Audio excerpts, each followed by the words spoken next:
With Jedi Fallen Order having come out in 2019 and Jedi Survivor coming out in 2023, should you actually spend some time going back and revisiting Jedi Fallen Order here in 2022? Let's take a look and find out. Having recently come back from Star Wars Celebration in Disneyland, I've been on a bit of a Star Wars kick lately.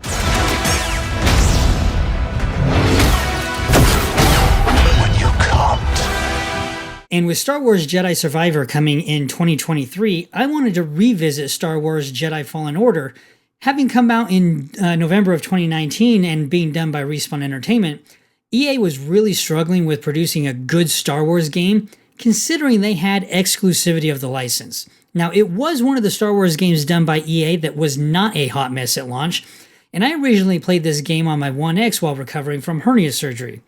Now, to be candid, I don't remember a ton about the game since I was either in pain or on painkillers, so what better way to jog my memory than to play through the entire game again as a New Game Plus? So, ignite your lightsabers, prepare for some dodging as we dive into whether you should actually spend your time or spare time playing or replaying Jedi Fallen Order, and spoiler, it is actually worth your time still. Now, to dive right into things, I'm going to start off with the story, and I'm going to avoid spoilers on this one. Now, just a brief overview, you play as Cal Kestis, a Padawan that escaped Order 66, and you've been on the run ever since. Now, you're trying to stay under the radar until a mishap at work happens, and you break cover to save someone. Now, as the Inquisitors have mentioned in the Obi-Wan series, a Jedi can't help but be who they are, and so for one of these reasons, Cal ends up having to go on the run because he saved that person using the Force. Now, you run into Seer and Grease on their own mission, and you end up aligning with what they're trying to go after, and you end up helping them on their particular mission, which you kind of adopt as your own mission. So it's up to you to stay alive and find your way as a Jedi and reconnect with the Force. Now, it's cool to learn about Cal, Seer,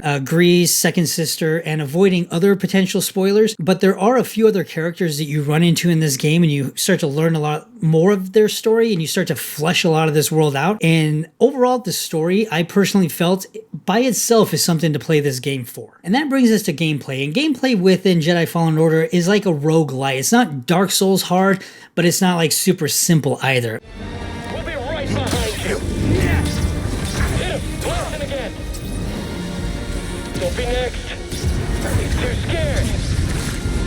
And depending on what difficulty you go with, like if you go with story mode, there's almost no difficulty at all. You can just play for the story and get the story and come away with the game. Or you can go Jedi Master, which is ridiculously difficult. So there's a lot of sway in how you actually want to approach this game. Now, I played on Jedi Master personally, but this game, you have lightsabers, you have the Force, you have parkour, you have leveling up skills, you have chests, secrets, planet hopping abound. You also have a droid companion, BD-1, that helps you on your journey. And as Cal, most of your time will be spent doing parkour and using your lightsaber. The lightsaber combat overall was really good. It does have some issues here and there depending on the timing, but you can defend, you can parry, you can block blaster bolts, you can send those bolts back to their enemies, use a force, and you can attack. And now the worlds you visit are fairly open, and depending when you visit, you may not have the right powers to get everything on the first visit. So you may end up having to go back multiple times to these different planets to actually, if you're going to 100% this game. Now, after launch, Respawn added an arena mode to the game, which was actually really cool. And I tried it at the beginning of the game when I didn't have a lot of powers. And then again, at the end of the game, it was a lot easier at the end of the game, obviously, but I still sucked. So take it as it may, but it is a really fun mode. Now, next up, we have graphics. Your graphics will depend on what you're playing on, but in general, I did enjoy how the game looked. Now, on the Series X, you have two different options. You have a performance mode, which runs 1440p at 60 frames per second, or you have a quality mode at 4K at 30 frames per second. Me personally, I like having 60 frames per second, so I just opted for the 1440p. You don't really notice too much unless you're on a really big screen, then you'll probably start to see some differences there, but on the screen that I have behind me, it wasn't too noticeable. Really did enjoy it.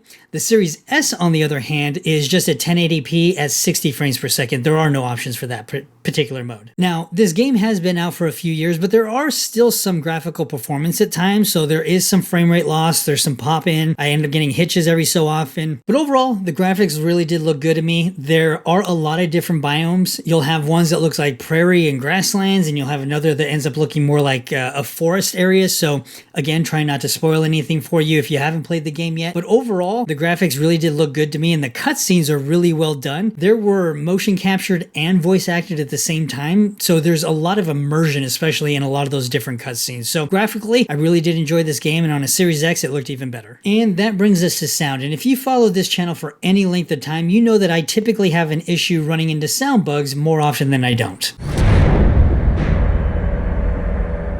Think of a storm brewing down there.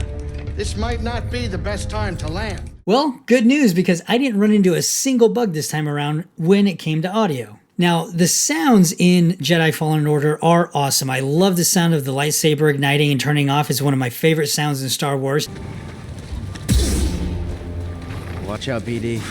Don't look friendly. And this Star Wars game utilizes sounds really, really well. Now, for the sound effects, it's something where you'll hear stormtroopers, you'll hear the different force, like force push or force pull, or the sounds of the blasters or the missiles or the different environments that you're going into. A lot of this sound in this game is really well done and is very immersive. So it's one of those things where it's like pew, pew, pew, lightsaber sounds, whoosh, whoosh, whoosh, whoosh. It's just awesome. Which brings me to Funfactor, because if you don't actually enjoy playing the game, then what the hell's the point of playing the game?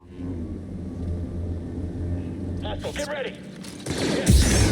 Now, the thing that I really found fun about this game is that it's difficult, but not controller rage-fueled throwing inducing difficult. For me personally, it wasn't like Elden Ring hard or Dark Souls hard, but it definitely wasn't Sekiro hard, but it wasn't like Lego Star Wars easy either. It's one of those where, and again, you can play on story mode or you can play on Jedi Master, so you get to define how difficult this game really ends up being. Now, I started this game purely because I was hooked on Star Wars, again, kind of a Star Wars mood, but if you were to remove the Star Wars aspects to the game and just played the game, I personally would still enjoy it, but with Star Wars being a part of it, it just makes it even better. Now, playing through a second time willingly, I actually enjoy the story more this time than I did last time, and the gameplay is good enough to keep me hooked, and the story is what actually keeps me going. Which brings me to replayability.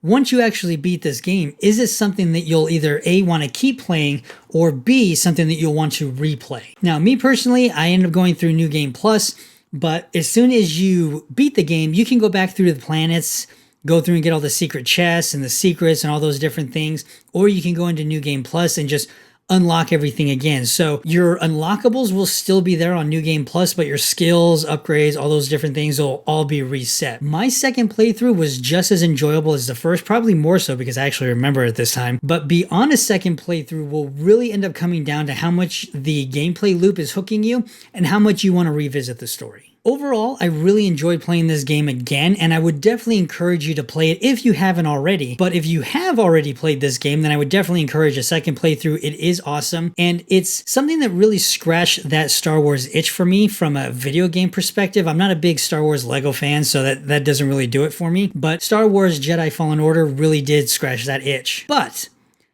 I did go and grab this on Steam because it was on sale. It's definitely something that you can grab on sale, usually monthly at this point, but I ended up picking it up for $8 on Steam so I could play it on my Steam Deck. That deserves a quick discussion.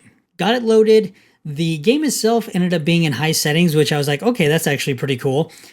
But the game seemed okay at first.